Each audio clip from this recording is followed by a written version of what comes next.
নমস্কার সবাইকে। আশা করি সবাই খুব ভালো আছেন। ঈশ্বরের কৃপায় আমরাও সবাই ভালো আছি। আসলে আমাদের গৃহিণীদের প্রত্যেকটা সময়ই ভাবতে হয় কি রান্না করব, কখন করব। তো এইটা ভাবতে ভাবতেই আমি ফ্রিজটা খুললাম, খুলে দেখলাম যে বেশ কিছু সবজি আছে। তার উপর হচ্ছে শুক্রবার ছিল, নিরামিষের দিন। তাই ভাবলাম সবজি বিরিয়ানি করে নিই।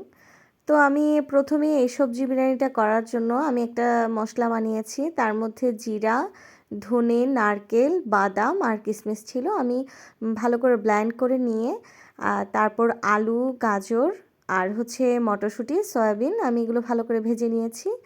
তারপর আমি তেলের মধ্যে তেজপাতা আর মশলাটা দিয়ে চালটা দিয়ে তারপর হলুদ, লবণ, মরিচ ভালো করে দিয়ে ভালো করে ভেজে নিয়েছি কিছুক্ষণ। ভাজার পরেই আমি গরম পানি দিলাম। গরম পানির মধ্যে অল্প একটু দুধ দিলাম, তার মধ্যে অল্প চিনি দিলাম। তারপর আমি লবণটা একটু টেস্ট করে লবণটা দিয়েছি আবার একটু পরে। তারপর এই তো ভালো করে সেদ্ধ যখন হয়ে আসলো, তারপর আমি সবগুলো ভাজি মানে আলু, গাজর, সয়াবিন আর হচ্ছে মটরশুঁটি সব কিছু দিলাম। তারপর আমি কিশমিশ দিলাম আর কাঁচামরিচ উপর থেকে দিলে মিক্সড করে নিলাম। এই তো আজকে রেডি হয়ে গেল রান্না।